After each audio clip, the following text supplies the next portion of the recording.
Hortons has an account that hasn't tweeted since last October. So they're just silent. It's like they don't care, literally. Which brings us up to this, which is automation in social media and especially Twitter. People say, I did a post about this a week or 2 weeks ago, and this is probably the biggest post that got people upset. I said automation is not authentic. There's no such thing as authentic automation. If you believe that Twitter is transparency, automation, I mean authentic, you shouldn't be automated. Right? And that's the problem. People say, well, and this is about automated tweets. So programming tweets that come out, at certain given times in the week. I have a huge problem with that.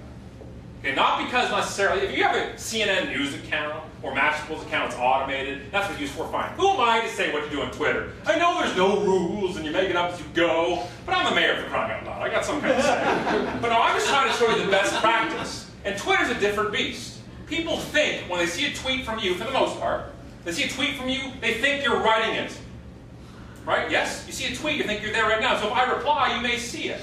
And since the majority of the action or reaction to a tweet happens within 2 to 5 minutes, why aren't you there for it?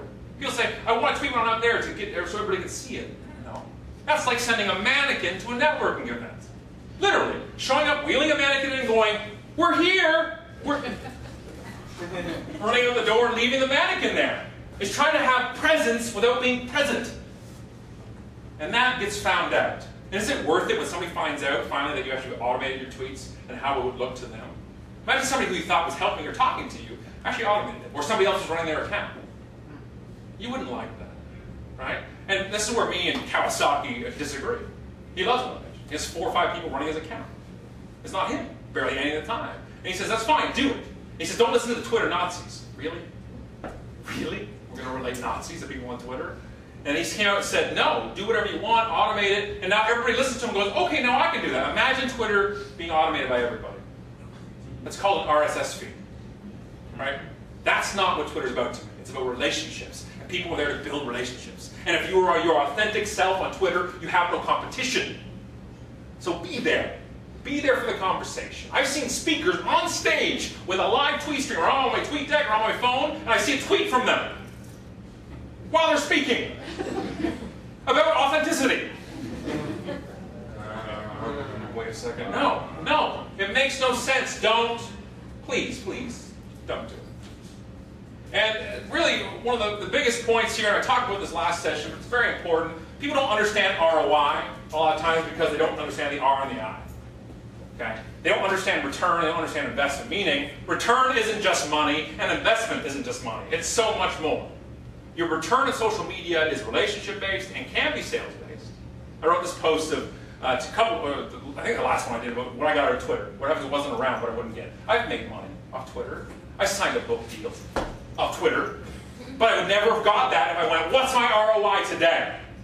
Never. Nobody ever walks into a networking event in person and says, what's my ROI today? This guy? How much? What is she? No? Okay? You, $12 today? All right. And do it. Nobody ever asks ROI for a networking event, but smart business people can't get their head around social media. Like, what's the ROI? I don't know. I don't know what the return on relationships is. But it's awesome. I love it. And at the end of the day, I just know more smart, intelligent, caring business people. You can't go wrong. You can't. I understand people have to justify budgets and time because the investment is not money mostly in social media. It's time. But understand, I call it social currency. Okay? The more you give, you've got to invest your social currency, your time, your knowledge, and your energy before you try to withdraw monetary currency from social media. The more you give, the more you get. It sounds horribly cheesy, but it's really true. The more you give, the more you get out of social media. So you've got to understand both. The return's more than money, but also the investment is more than money too.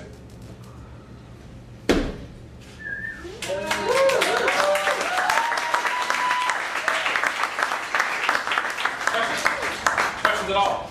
Yes? Do you have any suggestions on at least what works for you in how long a blog would be before it gets too long? How long a blog should be in words or? It should be as many words as it takes to get your point across and not a word more. I've seen great blogs that are 200 words. I've seen fantastic blog posts that are 1,500 words. At the end of the day, it's the less fillers about it. get to your point. Blog posts are great when they're broken up. Bullet points work really well. Those type of things really well. I can't, look at mine, there's no set word count on it. It's whatever it takes to get a word across, the point across, right? Yeah. Is it possible to get your presentation by email? You get the presentation by email? Yeah, we'll find a way to do it, all right? This thing is recording, so we'll figure something out. Yeah, we'll get you something, no worries. Any other questions? Concerns? Thoughts? We all gonna hang out on Twitter? Yeah. Yes, sir. I noticed, and I found it online through social media channels, but I noticed it in this room as well. I just wanted your feedback on it. I noticed a lot of people are concerned, whether it's for your own company or you're in an agency and you've got clients, that they fear when their brand has something negative in the media, and they fear. And I see that as an opportunity, actually. Yeah, of course. I think you've got more to say when things are going wrong than you do when things are going well. But do you find that that's something that really turns people away, or has them shy away? They don't want to participate because they think they'll amplify the negative? So, a great question. I think corporations especially are afraid to participate because they think they'll amplify the negative. The corporations, a lot of times too, in the old school marketing, was under the myth that they controlled the message. Or they controlled it, but I mean, they really didn't. They just controlled the spreading of it a lot because it was really hard to get the word out on a mass scale. And now they're scared because they don't control it anymore. And you can either pull an ostrich, right, bury your head, pretend it's not going on, no social media, we're still good. Press release, 17 different people goes through and gets released. Well, we've already had it on Twitter for 3 days. So if you don't become, again, it does not matter whether you want to be there or not, the message will go. So if you think your presence, it has to be better if you know how to handle it. Right? If you react poorly or you lash back out, that's horrible. It happened last year. Remember the Tamil protests that happened and shut down the Gardner? I learned about that through Twitter. Like, Twitter's my CNN. I learned about everything through Twitter. I always say Twitter is my trusted Google. Right? It's like my referral search engine, pretty much. It's almost as quick, too, sometimes. The Tamil protests happened, and the problem is somebody was tweeting under some corporate accounts. And this guy reacted, one of the radio stations, I think it was 103.5, I think, reacted to the protest. And excuse my English, if you're under 18, plug your ears. I don't know these words. He came out and said, I don't give a fuck who you are. Get off my highway and go back to where you came from. He tweeted under the radio station account.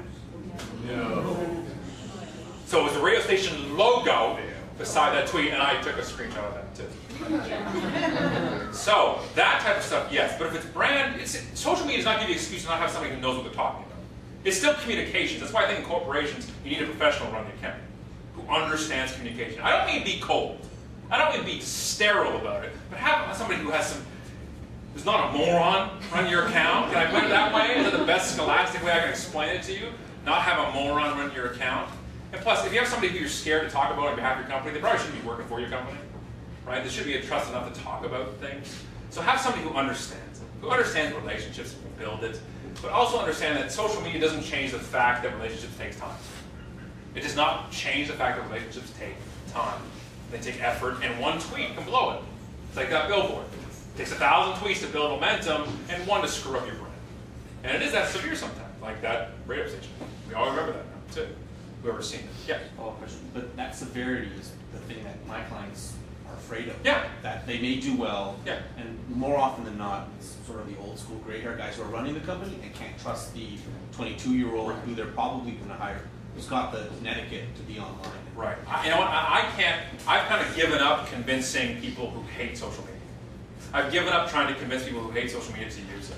Right. I had some guy literally almost spitting at me at an event like 4 weeks ago I was there. You sell this bullshit social media, I don't care who you want for lunch. I'm like, okay, great, don't use it. He's like, what? Maybe I want to. It's like, you know, when you want to date somebody, you ignore them. Same thing, like, I don't want you on there. He's like, well, can you help me? No, just spit in my face again. No, I don't want you. And he's turning around. He was so angry about it. And why would I want to build a relationship with that guy? The people who get relationships, I shouldn't have to tell businesses, though, that relationships are there. If I came to a business, the same business, use this line to them.